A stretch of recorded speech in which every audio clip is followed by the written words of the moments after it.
Bank আমানত বীমা আইন 2000 রহিতপূর্বক যুগোপযোগী করিয়া পুনঃপ্রণয়ন কল্পে আনিত একটি বিল আমানত সুরক্ষা বিল 2026 এই মহান সংসদে উত্থাপনের জন্য অনুমতি প্রার্থনা করছি। ধন্যবাদ মাননীয় স্পিকার। মাননীয় মন্ত্রী, আপনি বিলটি উত্থাপন করুন।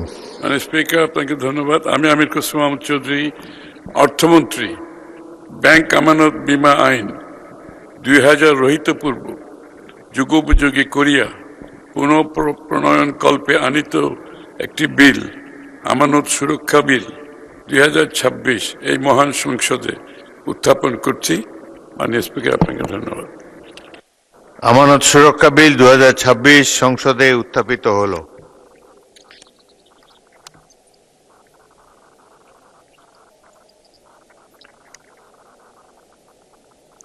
আমি এখন অর্থমন্ত্রী আমির খসরু মাহমুদ চৌধুরীকে সংসদে উত্থাপিত আকারে আমানত সুরক্ষা বিল 2026 অবিলম্বে বিবেচনার প্রস্তাব উত্থাপনের জন্য আহ্বান জানাচ্ছি।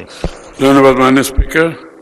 আমি আমির খসরু মাহমুদ চৌধুরী, অর্থমন্ত্রী, প্রস্তাব করছি যে ব্যাংক আমানত বীমা আইন 2000 রহিতপূর্বক যুগোপযোগী করিয়া পুনঃপ্রণয়ন কল্পে আনিত বিলটি আমানত সুরক্ষা বিল 2026 মহান সংসদে অবিলম্বে বিবেচনার জন্য গ্রহণ করা হোক।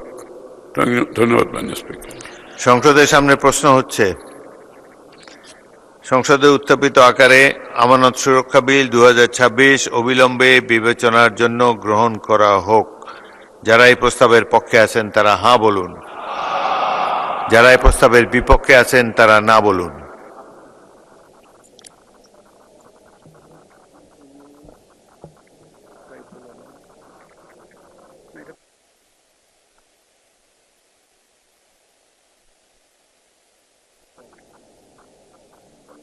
মাননীয় সদস্য সাইফুল আলম, ঢাকা 12, আপনি কিসের উপরে, কোন বিলের উপরে আপত্তি দিতে চান?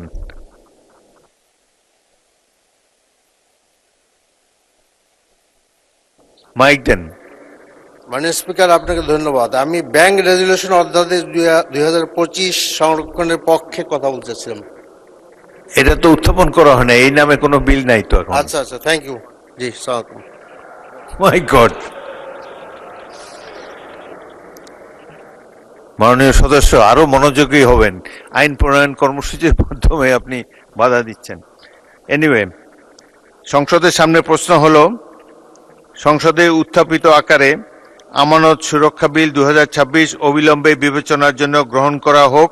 যারা এই প্রস্তাবের পক্ষে আছেন তারা হ্যাঁ বলুন, যারা এই প্রস্তাবের বিপক্ষে আছেন তারা না বলুন।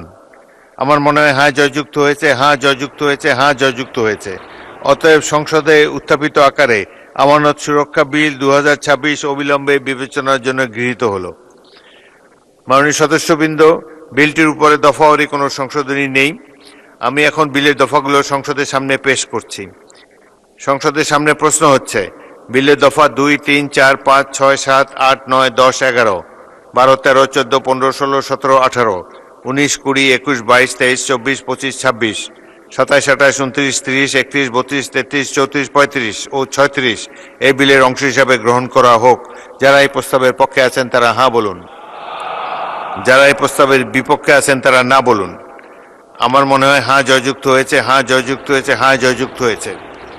অতএব বিলের দফা 2, 3, 4, 5, 6, 7, 8, 9, 10, 11, 12, 13, 14, 15, 16, 17, 18, 19, 20, 21, 22, 23, 24, 25, 26, 27, 28, 29, 30, 31, 32, 33, 34, 35 ও 36 এই বিলের অংশ হিসাবে গৃহীত হলো। সংসদের সামনে প্রশ্ন হচ্ছে, বিলের 1 দফা, বলবৎকরণ দফা, প্রস্তাবনা, প্রবর্তন এবং শিরোনামা এই বিলের অংশ হিসাবে গ্রহণ করা হোক। যারা এই প্রস্তাবের পক্ষে আছেন তারা হ্যাঁ বলুন, যারা এই প্রস্তাবের বিপক্ষে আছেন তারা না বলুন।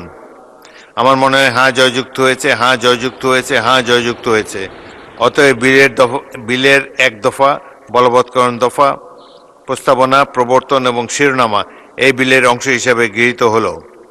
মাননীয় অর্থমন্ত্রী আমির খসরু মাহমুদ চৌধুরী, আপনি এই বিলটি পাশ করার প্রস্তাব উত্থাপন করতে পারেন। ধন্যবাদ মাননীয় স্পিকার। আমি আমির খসরু মাহমুদ চৌধুরী, অর্থমন্ত্রী, প্রস্তাব করছি যে ব্যাংক আমানত বিমা আইন 2000 রহিতপূর্বক যুগোপযোগী করিয়া পুনঃপ্রণয়ন কল্পে আনিত বিলটি আমানত সুরক্ষা বিল 2026 মহান সংসদে উত্থাপিত আকারে পাশ করা হোক। সংসদের সামনে প্রশ্ন হচ্ছে সংসদে উত্থাপিত আকারে আমানত সুরক্ষা বিল 2026 পাশ করা হোক। যারা এই প্রস্তাবের পক্ষে আছেন তারা হ্যাঁ বলুন, যারা এই প্রস্তাবের বিপক্ষে আছেন তারা না বলুন। আমার মনে হয় হ্যাঁ জয়যুক্ত হয়েছে, হ্যাঁ জয়যুক্ত হয়েছে, হ্যাঁ জয়যুক্ত হয়েছে।